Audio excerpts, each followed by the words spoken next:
dites rien. Vous faites une quête pour les gardes-côtes nécessiteux. Non. Vous voulez que je m'abonne à No Life, c'est ça? Très bonne idée. D'ailleurs, c'est bien de s'abonner à No Life, il faut le faire. Vous voulez que je lise dans vos pensées? Tout à fait, bravo, j'ai réussi, c'est génial. Alors, cet appareil ne marche pas. Malheureusement, j'ai le regret de vous en informer. Cependant, il y a un truc qui marche très bien, ça s'appelle Psychonaut, un bon vieux jeu d'aventure de Tim Schafer qui nous revient aujourd'hui avec un casque de réalité virtuelle. C'est le futur dans notre Zeus. En avant, c'est parti pour le chez Marcus sur Psychonaut.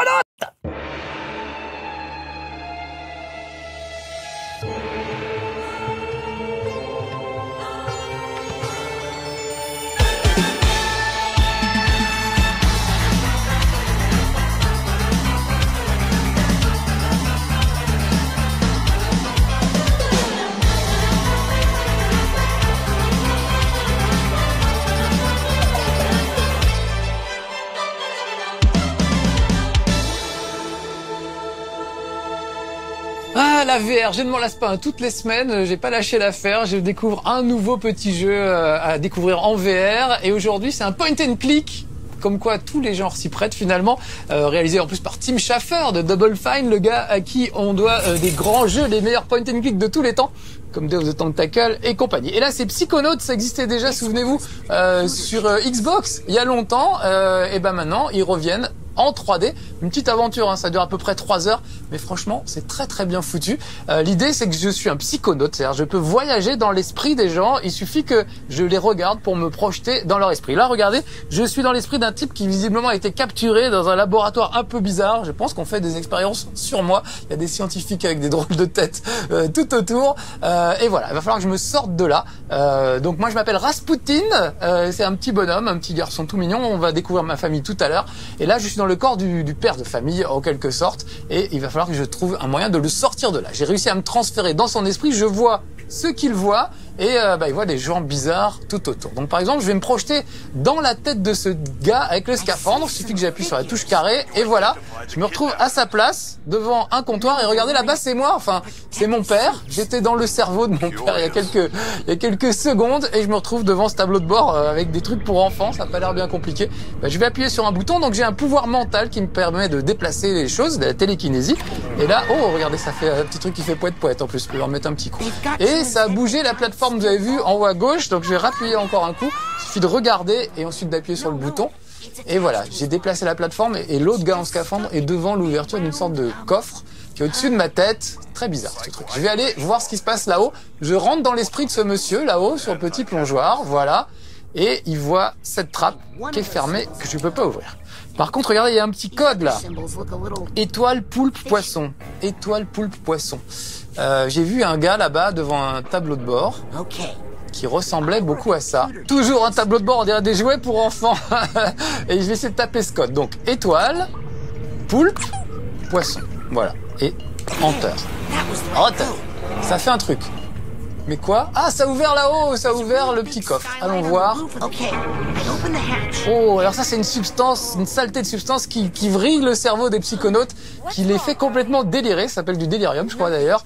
Ça leur fait perdre les pédales, ils voient des choses qui n'existent pas, etc. Ils deviennent complètement fous. Donc je vais pas rester longtemps là, je vais retourner par là-bas, essayer de trouver autre chose à faire. Pendant ce temps-là, je suis en contact psychique avec ma famille qui essaye de m'aider à me sortir de là.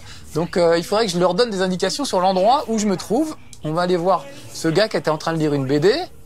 Allez, oh, sympa cette BD, regardez. Henri, les aventures d'Henri, le petit hippopotame. Je peux tourner les pages, je peux même lire la BD vraiment, hein, je peux me pencher, regardez.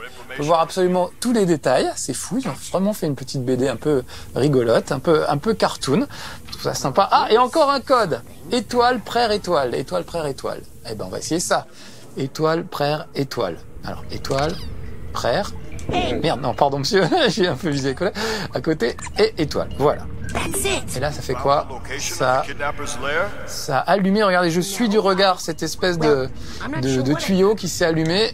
Et visiblement, ça a activé ce bout. Non, je suis monté un peu trop. Je me perds, je passe d'un cerveau à l'autre à une vitesse effrayante. Voilà, regardez, ce bouton s'allume maintenant. Donc si j'appuie dessus, qu'est-ce qui se passe? Oh, ça s'ouvre là-haut. Je serais dans un James Bond. Oh, un repère sous-marin. Voilà, donc je suis sous l'eau. Ça va aider mes camarades à me retrouver. Par contre, ils vont vouloir avoir plus d'indications. Donc, je vais essayer de continuer à fouiller. Donc, vous voyez, je me déplace comme ça. Je tripote un peu tout. Je peux jouer, faire joujou à peu près avec tout. Et là, je vais aller par là. J'ai vu qu'il y avait un petit écran. Ça a l'air sympa. Sauf qu'on voit pas bien. Je cache, avec mon gros corps, là, je cache l'écran. Je vais venir plutôt dans le corps de ce petit bonhomme. Voilà, le gros m'empêche de voir, l'écran. Je vais lui mettre une petite décharge psychique. Pouf, voilà, ça l'a assommé. Et du coup, je vois l'écran. Donc, c'est les conseils de sécurité, j'imagine. On dirait que, voilà, il faut se laver les mains pour éviter les virus. Chaque fois que je vais appuyer là-dessus, je vais avancer d'une diapositive. Sinon, il faut faire très attention. Mais voilà, grâce à un scaphandre, on est protégé des virus et, j'imagine, du délirium. Voilà, the end. Et tout ça, c'est avec la division des psychonautes. Et Psychonautes, c'est notre groupe à nous, donc ça va donner des idées aux gens que j'ai dans l'oreille, que j'ai dans la tête, qui vont dire, mais on n'a qu'une seule base sous-marine, nous les Psychonautes, elle est à tel endroit, on va aller le chercher. Voilà. Je vais retourner dans le corps du papa pendant ce temps-là, voilà. Alors juste un truc, vous avez peut-être entendu, je les ai pas laissé parler depuis tout à l'heure, mais tout est en anglais. C'est un peu dommage et en même temps c'est très bien, ça vous fait travailler votre anglais. L'idée c'est que c'est en VO total. On peut mettre des sous-titres, mais ils sont en anglais, donc c'est plus facile pour comprendre parfois. Le problème des sous-titres dans un jeu comme ça en 3D, parce que là j'ai vraiment l'impression d'être au milieu de cette salle, c'est que les sous-titres viennent s'interposer devant, s'intercaler devant, et on a l'impression, ça casse un peu la 3D, vous voyez. Ça casse l'effet de 3D. Là j'ai vraiment l'impression d'être suspendu sous un truc. Alors, me voilà à nouveau dans la tête du père qui communique avec sa fille et avec le reste de la famille qui est resté dans un vaisseau spatial qui nous permet de naviguer d'un endroit à un autre. On va aller tout à l'heure dans une sorte d'endroit qui est un peu le triangle des Bermudes, vous allez voir ça. Je vous ai préparé des décors superbes. J'essaie de vous en faire un maximum en une vingtaine de minutes. Je veux pas trop spoiler non plus, parce que c'est le plaisir de découvrir, hein, comme dans un point and click. Au revoir les amis, je suis en train de se bagarrer. Voilà, mais je vais essayer de vous faire voir quand même quelques petits trucs. Regardez, me voilà dans le vaisseau spatial dans lequel on voyage, avec Lily, Sacha qui est là-bas, et je sais plus quoi, je crois qu'elle s'appelle Mila. Et ils vont essayer de localiser l'endroit où j'étais par la pensée. Là, je suis revenu dans mon propre corps. Regardez ce vaisseau au design années 70 avec des fauteuils flottants. Je trouve ça génial. Et voilà, chacun des psychonautes. En fait, ce qui va se passer, c'est qu'on va se crasher avec ce vaisseau et il va falloir que j'aille récupérer chacun d'entre eux à différents endroits. Et comme ils sont tous atteints de délirium, il va falloir tous que je fasse revenir leur pensée dans leur corps, que j'arrive à les sortir de ce délire. Et pour ça, en général, une musique est le truc le plus utile. Par exemple, la petite, vous voyez, elle a une boîte à musique sur les genoux. Ça lui rappelle son enfance. Si j'arrive à faire jouer cette boîte à musique, eh ben, ça va la remettre, elle va retrouver ses esprits, en fait. Donc, pour chacun, en gros, il faut trouver une sorte de musique qui va leur permettre de sortir de leur délire. Ça paraît complètement fou, hein, ce que je vous raconte depuis tout à l'heure. Vous allez voir que le jeu est encore plus fou, hein. C'est vraiment un truc de dingue. Je les laisse pas beaucoup parler, mais il y a vraiment le plaisir des dialogues. Une fois qu'on maîtrise bien l'anglais, franchement, c'est top. Et si vous maîtrisez pas l'anglais, bah, prenez des cours, ça vous fera pas de mal. Et puis voilà, moi c'est comme ça que j'ai appris l'anglais. J'ai appris l'anglais parce que je voulais jouer à Donjons Dragons et que Ah voilà le coach. Les Donjons Dragons à l'époque, tous les manuels étaient en anglais, donc j'étais obligé d'apprendre l'anglais à cause de ça. Voilà le coach qui était coincé dans les toilettes. Oh, hop, hop. C'est génial, j'ai vraiment l'impression d'y être. Voilà. Donc le vaisseau se crache, je me retrouve propulsé à nouveau dans le cerveau du papa qui était captif et on va voir si je peux les sortir de là. Mais avant, regardez, je trouve ça génial, je voulais vraiment vous faire voir ça. Le générique de Psychonautes, puisqu'on est dans les débuts du jeu, et ils ont fait un générique à la James Bond. Je vous laisse savourer la musique 2 secondes parce que je l'adore. Of gold, but in your mind's eye, something evil takes hold. Call from a stranger, you whisper a name, dive into danger like a moth to the flame, and you know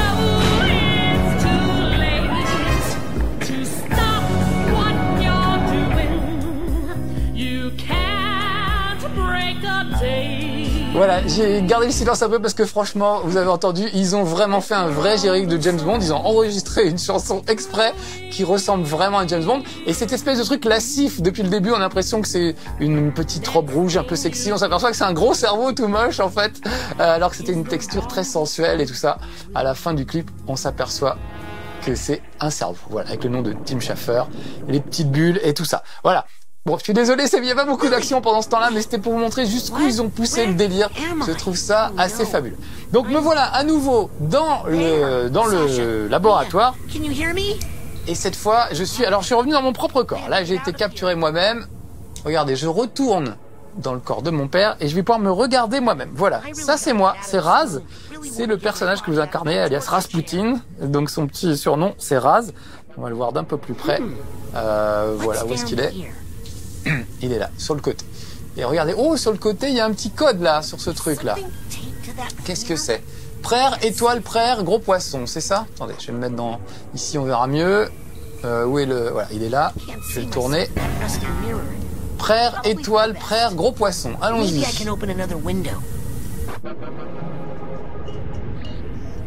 Alors, prère, étoile, prère, gros poisson, c'était ça. Merde, j'ai déjà oublié, je suis pas foutu de retenir un truc. Ouf, c'était ça. Alors, qu'est-ce que ça fait ? Ah, ça a branché ce tuyau, regardez. Ça va jusque là, donc je peux maintenant aller dans l'esprit de ce type. C'est vraiment des tronches chelous. Et je peux appuyer sur des gros boutons. Moi, j'adore appuyer sur des gros boutons. Ah, voilà, ça ouvre, on y voit un peu plus clair. Ah, et là, je peux prendre possession de l'esprit de ce poisson pour peu qu'un poisson ait de l'esprit. Allons-y voir. Et donc, voilà ce que ça fait d'être sous l'eau. Oh, la porte s'est fermée. Allez, bah, moi d'habitude j'ai peur d'être sous l'eau, mais comme j'y suis que par la pensée, ça ne fait pas vraiment peur. Regardez ces décors, c'est magnifique. C'est une sorte de triangle des Bermudes où en gros tous les gens sont attirés à cause du délirium. Regardez, il y a un gisement de délirium là au fond, qui a une forme de cerveau énorme, et tout le monde va se vriller là-bas. Il y a des bombardiers, il y a des vaisseaux Soyouz soviétiques, il y a un ovni, il y a un bus scolaire, il y a un train, il y a vraiment un peu de tout. Là, je passe du cerveau d'un poisson au cerveau d'un autre poisson, ça me permet de me déplacer. Au passage, c'est assez astucieux cette façon de se déplacer parce que vous n'avez pas le mal de mer, même si on est sous l'eau. Quand on est en VR en général, quand il y a des déplacements, certaines personnes sont un peu malades, je reconnais. Moi, ça va, je suis assez épargné par ça pour le moment dans la plupart des jeux. Là, le fait d'être toujours à un point fixe, de pas avoir le déplacement, permet de pas avoir le mal de mer. Voilà, là, je suis à la place de ce poisson. Et puis j'ai vraiment l'impression que c'est gigantesque autour de moi. Là, je vous parle, je sais qu'Alex Pilote est là juste derrière la caméra, mais franchement, quand on est dans le jeu, on oublie complètement où on est dans ces décors fabuleux. Et franchement, oh là, qu'est-ce que c'est ce gros poisson? Il a foncé droit sur moi. On est vraiment dans le truc. Regardez, j'ai vu que là-haut, il y avait même un tank au-dessus, il y a une pile de tanks, des avions de la Seconde Guerre mondiale, et là, je sais pas ce que c'est, un taxi avec des plantes aquatiques ou... Oh, qu'est-ce que c'est? Des asticots? Je peux les tapoter un petit peu, ça sert à rien, mais voilà, pour le principe, et je peux passer de l'un à l'autre. Voilà, je peux... Oh, bah, il y a un squelette à l'arrière. Alors, comme toujours, hein, je me suis levé un peu vite, mais je peux regarder partout où je veux, autour de moi. C'est assez génial de pouvoir avoir des jeux comme ça, où on a la sensation d'être dans des paysages hyper exotiques. Ah, une méduse! C'est un cerveau, une méduse. Eh ben, la preuve que oui, puisque je me projette dans le cerveau d'une méduse. Silurian poisoning?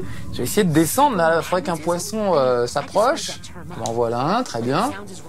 Donc vous avez vu, c'est du point and click, tout simplement. Je regarde autour de moi, j'utilise des objets, des gens, je passe d'un cerveau à l'autre.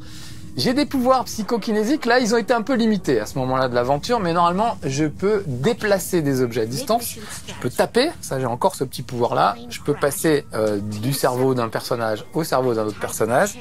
Et je peux foutre le feu, ça c'est pas mal, j'ai des pouvoirs pyrotechniques, je peux foutre le feu à des trucs, ce qui est plutôt bien aussi. Là, évidemment je suis sous l'eau, ça va être un peu compliqué, et puis on m'a enlevé une partie de mes pouvoirs, qu'il va falloir que je récupère au fur et à mesure. Je continue mon petit périple, vous voyez, en passant de poisson en poisson. Au passage, j'adore le style graphique. C'était déjà super dans Psychonauts sur Xbox. Je crois même que c'était un jeu en exclu sur Xbox, et franchement, ça donnait super envie d'acheter une Xbox. C'était très drôle. et on voyait, on va dire, ce qui se passait dans le cerveau des gens. On voyait le psychisme interne des gens. C'était assez intéressant. Certains étaient complètement barrés, évidemment. Alors là, je suis devant un gros poisson et devant un gros container. Je peux peut-être essayer de l'ouvrir. Ah, voilà. Donc là, une petite impulsion psychique et j'ai ouvert le container. Par contre, je suis pas assez haut pour voir ce qu'il y a dedans. Je vais retourner dans ce poulpe, ce jellyfish, je sais plus comment on dit, et Méduse. une méduse. Voilà, merci Alex. Et je suis tellement bilingual que voilà, je ne sais même plus les mots en français, comme Jean-Claude Van Damme. Et là, regardez, je vais tapoter le poisson, ce qui fait que ça va le gonfler. Hop là, il va monter un petit peu, et là, il va se mettre en face, il va s'aligner par rapport au container qu'on voit sur le côté. Je vais pouvoir être en face et passer à travers le container. Ah bah super, voilà un deuxième poisson. Porte fermée, allez, un petit coup de blast psychique, ça marche. Oh, c'est magnifique, regardez ça, franchement, c'est super. Puis alors évidemment, vous vous rendez pas compte, mais moi j'ai vraiment l'impression d'y être, c'est fou quoi. Et je trouve ça génial de pouvoir se balader dans des univers comme ça, qui ont été créés par des génies comme Tim Schafer et son équipe. Vraiment des gens qui ont une vision complètement barrée, avec des énigmes tout aussi tordues. Hein. Vous allez voir, on va en résoudre une tout de suite. C'est vraiment des trucs... complètement barré. Là, regardez ce bateau, un vieux bateau à roue à aube. C'est vraiment magnifique. Ils ont trouvé une direction artistique vraiment au top et des super idées de gameplay. J'aimerais bien aller près de ce bus scolaire. Est-ce qu'un poisson pourrait me déposer? Ah bah voilà, toi. C'est pas mal. Ah, le train, je ne peux pas aller dans le train, je ne peux pas bouger le train. Par contre, je peux aller très près, voilà, très près du car. Il y a quelqu'un, il y a des gars dans le car. Super. Revoilà des gars avec des scaphandres, les petits scientifiques. Et voilà Mia qui est là-bas, qui est enfermée, qui a l'air d'être en transe. Je sais pas ce qui lui arrive, on va aller près d'elle. Où est-ce qu'elle est? Elle est là. Eh ben Mia, ça va pas? Donc vous voyez, je suis dans un bus avec ces espèces d'hommes poissons là, et je vais rentrer dans l'esprit de Mia. Maintenant, on va voir à travers ses yeux, on va voir ce qu'elle voit. Elle. Mia! Can you hear me? I can't know. Et elle voit pas du tout ça. Elle voit un bus scolaire avec des enfants complètement effrayés et un train qui s'arrête, qui s'avance et qui va écraser tout le monde. Donc il faut absolument sortir tout le monde de là. Donc comment sortir les gens de là? C'est pas évident. Je ne peux pas prendre possession des requins. Je pourrais peut-être essayer de faire démarrer, mais apparemment on n'a plus d'essence. Les batteries sont à plat. Qu'est-ce que je peux faire? Hey, eel! Ah, il y a des anguilles électriques qui passent. Je vais klaxonner. Ah, voilà le moteur. On voit le moteur. Mais sauf que la batterie est à plat. Donc ce qu'on va faire, c'est qu'on va essayer de coincer des méduses, des anguilles électriques. Hop. Là, j'ai appuyé sur le bouton stop. Vous voyez, ça a mis le stop. Ça arrête tous les poissons. Je trouve ça assez génial. Et on va fermer. Voilà, j'ai réussi à enfermer l'anguille électrique dans le coffre. Donc, on va recommencer. Regardez, ça a un petit peu chargé la batterie. Ça se voit ici. Je trouve ça génial l'idée d'arrêter les poissons ou pas. Hop. C'est 1, 2, 3 soleil. Voilà. Deuxième anguille. Regardez, vous voyez la jauge qui monte. C'est vraiment des énigmes à la con. Allez, je klaxonne pour ouvrir le truc. J'attends. Attention, voilà une. Stop. 1, 2, 3 soleil. Ah, j'ai raté. Parce que je la regardais en fait. Pour pouvoir actionner le stop, il faut regarder le stop en fait. Donc là, je regarde le stop fixement et du coin de l'œil, je surveille les anguilles électriques. Ah bah voilà, allez, je pense encore une petite anguille. Voilà les poissons, attention là une. Tac, tac. Voilà, la batterie est à nouveau en route et on voit l'autoradio qui du coup s'est allumée. Je regarde les stations mais je trouve pas grand chose pour le moment. Donc on va aller, on va reprendre possession du corps d'un des hommes poissons. Vous voyez, c'est bien des hommes poissons, hein, c'est pas du tout des... Qu'est-ce qu'il a fait sur son petit carnet? Il a dessiné. Ah, tu veux pas que je regarde? J'adore. C'est vraiment un personnage de Samy. Ah, lui, il a l'air de s'éclater, il a un petit Walkman. On va aller voir ça de plus près. Mia would love this song. Ah ben voilà, vous entendez la musique un peu disco. Et on sent que Mila, le disco, c'est son truc. Donc cette musique devrait lui permettre de sortir de sa transe, ce que je vous expliquais tout à l'heure. C'est sur 102.7, c'est ça? 102.7. Donc je vais retourner à la place de Mia et on va mettre la radio sur 102.7 pour voir si ça la sort de sa transe. I need to save these orphans first. Orphans? 89, 100, 101, 102, 102.7. Yeah. Rasputin, where are you? Who are these? Ah, ça va mieux, Mia. Mila, elle est où? Elle est là. We were in a plane crash.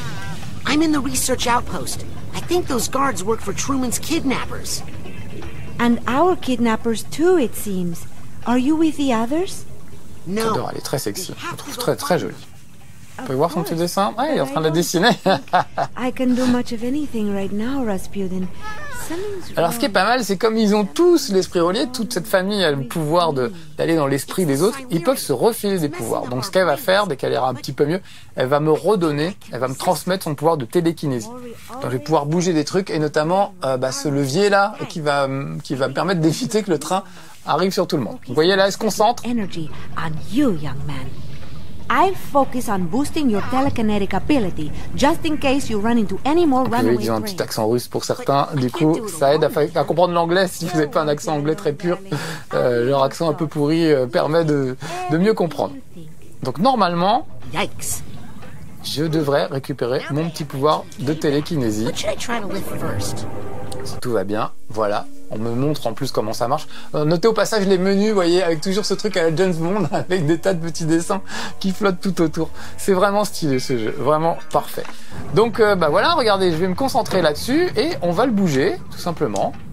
Voilà, on va le mettre sur le côté.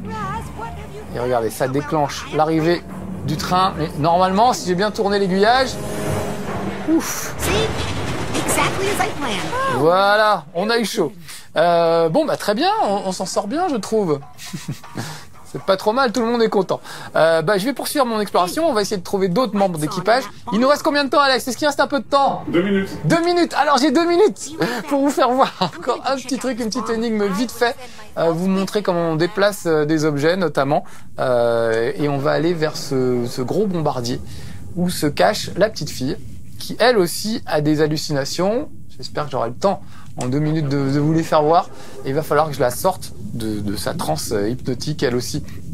Voilà, donc il faut récupérer toute la famille. Le jeu dure à peu près 3 heures. C'est pas très très long, mais en même temps, je crois qu'il coûte dans les 15 €. Donc franchement, c'est pas exagéré vu le prix. 15 heures, c'est à peu près le prix d'un film. 15 € dans des salles de cinéma parisiennes très très chères, en 3D. Donc finalement, voilà. Là, regardez, je suis à l'intérieur du bombardier.